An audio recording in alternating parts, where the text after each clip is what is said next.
Sometimes I think about the fact that when I was like 21, 22, I was in college, I had good money in my bank account, I was working all the time, making tips, I was going to school to get my bachelor's degree in teaching. I was like, okay, by 25, I'll be a teacher, I'll have health insurance, I'll have a husband and kids and a house and a family and a nice car.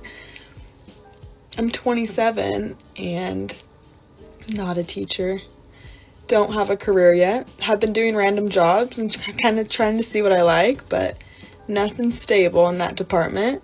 My savings is less than it was at 22. No husband, no kids. Oh God, let's not get started on the health insurance. You have failed conclusively. It's over. And there is nothing that you can do here in this room that can turn that around. I got a question for you, sister. Why did you wait until after you graduated college to start figuring out what you like? What stopped you from becoming a teacher? Now, I know that you were making good money with your tips and all, which means that you were either working in a college bar or you were taking your clothes off for money. And considering you were a college student, either one seems plausible when you take a look at the level of intellect your typical college student has nowadays, especially when you say that you were going to be a teacher and you didn't let that happen. You wanted to get married and you didn't let that happen. And you wanted to start a family and you could have let that happen, but you didn't. You know what all these three things have in common? They all involve you making poor decisions that have left you single, childless, and without a job with health insurance, all of which were decisions actively made by you, darling. So welcome to the world of consequences. You moved there of your own accord, and there's no avoiding it, sister, no matter how hard you try to deny it. Okay, princess, that's it. The fairy tale is over. Welcome to real life. Does anyone else's dating life look like this? You meet someone, you start seeing them, you're into them, it's fireworks, amazing, there's chemistry. You start seeing a few other people, but you still have your favorite. And then when your favorite inevitably ends because either they don't want the same thing as you or you don't like them or just like crashes and burns, you stop seeing the other people because you realize you never really actually like them that much. And then you're really, really single, like in your focusing on myself era for another like 2-3 weeks. Then you meet another person that you're really into and the cycle repeats. Truly cannot understand if it's a reflection on me or if it's the universe sending me lessons and lessons or if it's just summer in New York and that's how the cookie crumbles. Well, I hate to break it to you, but there is no big lie. There is no system. The universe is indifferent. Hey woman, what you're describing is the inevitable aftermath after participating in the modern sport known as Chad chasing.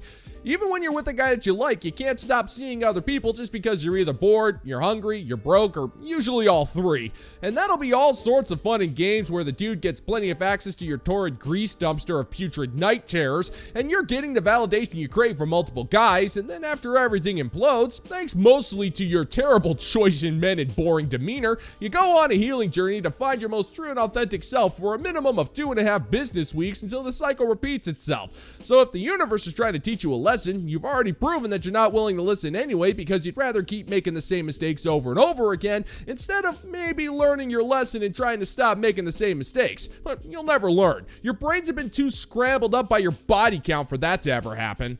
Show a little respect. So, how many men have you slept with? People say that there is a shelf life to be an FS worker. First world, praise the Lord for prostitutes. That is so far from the truth. I have just turned 30 and I am the busiest I have ever been. I know what I'm doing. I'm super professional. I'm also curvier than I ever have been. And men love it. I don't think you have to be a size 6 supermodel, 20 years old to be successful in this industry. At the end of the day, what men love is your personality. They want to connect and they want to have a good time. And they also want you to enjoy it too. People don't believe me when I say that I genuinely enjoy my job. I enjoy it. I'm single. I have a great time. But I want to do a job that I don't enjoy. That sounds awful. I get to meet amazing people and connect and have great. Congratulations! Yeah, I really don't see how that's a flex, sister. You're a professional avenue stroller, and your income is solely based on your desirability, which does go down with age. Now, you're 30, which is pretty much teetering on the edge of being desirable towards men. You've got maybe a few more years before you start realizing that your skin is starting to sag, and you need more makeup than you did before, and all of those men who were connecting with you are going after younger women, and you've pretty much come to the point where you're just not going to want to lay on your back to earn your daily bread anymore. I mean, we're already starting to see it. Your mouth says you're happy, but your face says something else. And the good news is that once you stop wanting to do it, the fewer clients you're going to end up having. The only small problem is not being able to get a steady stream of income anymore because you tried to retire from being an avenue stroller. So yeah, enjoy it while it lasts, sweetheart. It'll be over sooner than you think. That's why I say prostitutes, prostitutes. Welcome to Reminders for After a Breakup. I know you feel like your heart's about to fall out of your chest, okay? I have a few words as someone who's been through it. So here we go. This one helps a lot. You were happy before them, and you're gonna be happy after them, okay? There was a time in your life where you didn't even know who this person was. And think about that. You were fine. You were the magic in the relationship. The fact that you're able to be that heartbroken over somebody means that you brought all this love and care and spark into the relationship. That's all you. That is all you. It was not a waste of time. I hate when people say, oh my gosh, that was a waste of my 2 years of my life. It's never a waste. You're learning what you like and what you don't like in the future. And it probably taught you a lot. Time. Give it time. It's okay to not be okay. It's okay to wallow in bed for days. It's okay to randomly cry in public. Time is the main thing that'll help. You will get your sparkle back. If you're feeling dull or like you'll never return to your original personality, everyone feels like that. And you will get your sparkle back.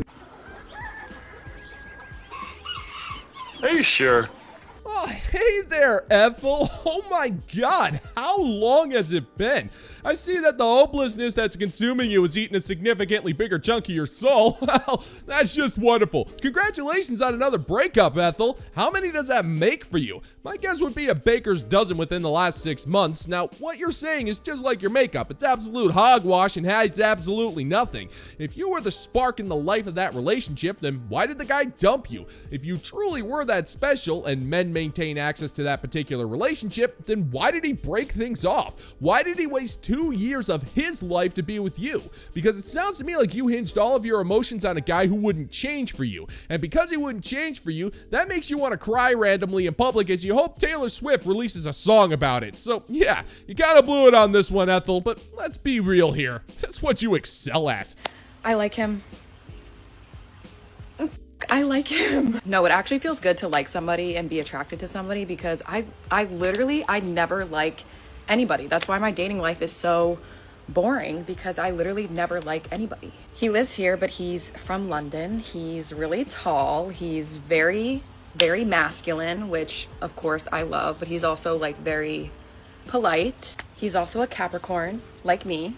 His birthday is actually January 13th and mine is January 15th, so that was funny. I don't know if that means we're compatible or not, but you know, usually when you get excited about a guy, he'll just immediately do something to make you regret being excited about him. So no one shows their true colors in like the first few dates. I feel like I've learned a lot about men and dating over the last like 9 months. I feel like I have a better understanding of like male nature. So anyone I date, I want to go into it like open-hearted, pure-hearted. I'm not going to assume that he has bad intentions, but I also will have very firm boundaries just to protect myself, protect my emotions. So we'll see. High key, I trust in God's timing, so I'm chilling.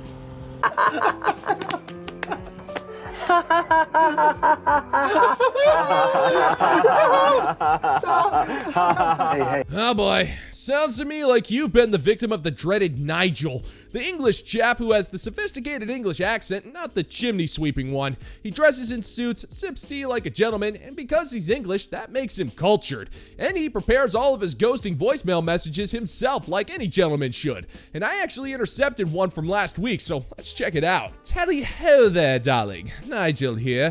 First, I would like to say that these last few weeks of being naked in the bedroom together was some of the most adequate days that I have experienced in recent memory.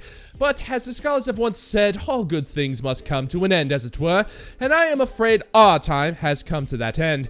The Crown has ordered me on a mission to the West Indies to help escort a shipment of tea, molasses, rum, and spices to the colonies, and I fear I will be gone for quite some time, and I shan't return to my home for a piece of lukewarm poontang. I hear that the natives of these savage countries can only be civilized with my...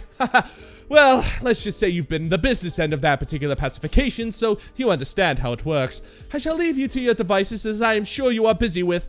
well, whatever it is you do with your time. So bon voyage and fare thee well, etc., etc. I'm sure your life will turn out passable, so be a good chap and never bother me again. Ta-ta! It's not you, it's me. No, actually, it's not me. It is you. This very special segment was brought to you thanks to the generosity of Don Luis Obispo, the newest member of the Bounty Board over on Patreon. It is absolutely wonderful to have you as a member, and the Intergalactic Space God Non-Mongol Macard, all hail, has actually added an extension to his pontoon boat to guarantee you a seat the next time we decide to do a Nerf Blaster pirate raid out on the lake. And of course, that invitation is extended to every single member of the Bounty Board for their support, and they're always welcome on the lake as we raid Nigel's boat for his tea and spices. All hail! And if you're interested in supporting the channel, check out the Bounty Board over on Patreon, where $5 a month gets you access to exclusive content you're not going to find on YouTube. POV, it's 2025 and you just asked me on a first date. Yeah, no, like, I would really like that. I'm free next Friday if you are, but just have a few quick questions. What's your current stance on the US government? And do you think that the average American citizen should be able to access an automatic assault rifle? And do you think climate change is real? And if so, how urgent should we be taking action? Do you think minimum wage should be a livable wage? Are you pro-natalist? Are you homophobic? Where were you on January 6th? Do we support Palestine? Do you think climate change is real? I already asked that, but answer it again. No, that's super chill. Cool. Would you reform immigration policy? Do you think any children of undocumented immigrants should ever be detained? But yeah, that's cool. I know like a really good happy hour just like down the street. POV, it's 2025 and you just asked. Whoa. Oh, hi. Yeah, that sounds like a root canal, and I'm gonna be busy next Friday anyway with this kneecapping competition where the winner gets a $5 gift certificate to Toys R Us, so the stakes are pretty high and I can't miss out. But I'm a certified gent, so I'm gonna go ahead and answer your questions in the order that you've submitted them. 1, none of your damn business. 2, fully automatic firearms are not legally available to the general public for purchase in the United States and are illegal to possess without money, licenses, and paperwork. 3, I'm not a scientist. 4, get a better paying job and quit your bitching. 5, none of your damn business. 6, I don't know what that is. 7, I was getting my intergalactic space car detailed. 8, that's a stupid question. 9, again, I'm not a scientist, but you should really get the wax cleaned out of your ears. 9, none of your damn business. And 10, none of your damn business. And I only got one question for you, sweetheart. Do you actually have a personality, or do you just let CNN tell you how to behave like the rest of your ill-informed brood of morons? You know what? I just forgot. I really don't care, because unlike you, I don't let meaningless politics determine my life. It's science. This is a question for all single straight men. Is it true that single straight men in 2025 just don't want to be with women at all? I've really just gathered that men don't want to be with women these days, because I've encountered some men who act like they're attracted to me, act like they want to hang out with me, but they're just super inconsistent. And I've come to some conclusions as to why this is, but I would like the men to answer me. I feel like men admitting that they want to be with women requires them to look inside themselves and do some work, and men don't want to do that. I also think that because women are now at a place where we can provide for ourselves, men aren't needed for what they used to be needed for, so maybe men feel like they don't have to be with women. I need answers. You need to face the fact. You're a racist. A racist. You, not me. I'm not the racist. Woman, are you freaking kidding me? You do realize that men have made it pretty clear why they've walked away, right? I mean, there's literally thousands of channels just like this one of dudes who have pointed out in rather obscene detail as to why men are a little bit reticent to sign over their lives to a woman who won't respect him, is constantly talking down to him, and believes that no matter what, she is always a victim and empowered at the same time. Men got tired of being treated like crap, so they walked away, and your attitude pretty much tells us why. You don't want to hear from us because we'll tell you the truth. You just want us to swear a vow of fealty to the altar of women and promise to change so you don't have to. And that's not gonna work for me, sweetheart. I already swore my allegiance to House Umber over at Last Hearth, and they're kind of fickle when it comes to that kind of stuff, and your meat just isn't the right kind of caliber. Your meat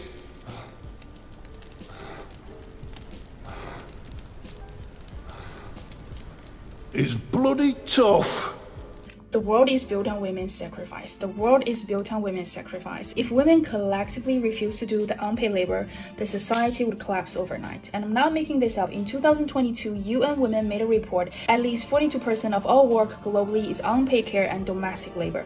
Over 90% of that is done by women. If we actually paid women minimum wage for that, that labor alone would make up 13% of global GDP. And let's reframe that again. Unpaid labor by women is the third largest economy in the world. And now imagine if women all collectively refuse to do the unpaid labor, this society would collapse overnight. Because now you need to actually pay for the childcare. Men need to grow the F up, learn to be emotionally more mature and available. No.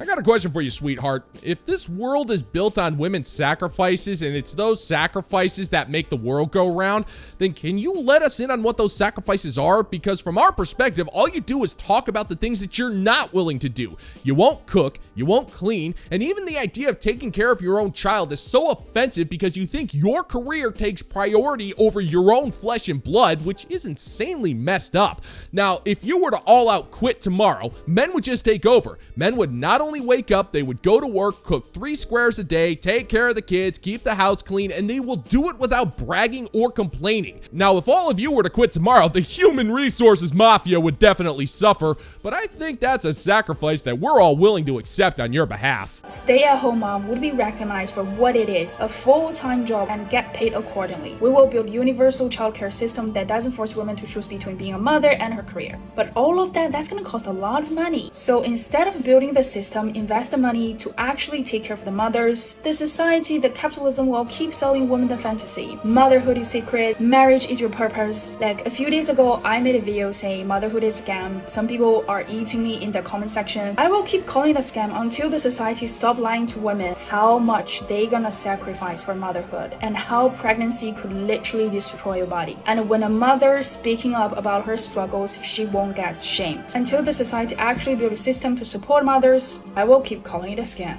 No offense, but it sounds like some fucking commie gobbledygook. You know, I've never really claimed to be one of those fancy schmancy science doctors, but I really don't see how a woman and a man's biological instinct to breed is a sham. I really don't see how you not having to work or worry about rent, the bills, food, water, clothing, transportation, round-the-clock protection, love, companionship, loyalty, not to mention an impressive knowledge of Bruce Willis movies could be anything else but a blessing. I mean, why is a career so important? It's not like your social media management gig is curing cancer. Hell, it's probably not even capable of curing a mild hangover. And that career is ultimately the scam. You believe that if you had a full-time job that would somehow fulfill you on an impossible level, but what has it done for you? You work all the time, you have no life, you have no boyfriend, you're paying taxes, and you know next to nothing about striking distance. And if you ask me, that's the biggest scam of all.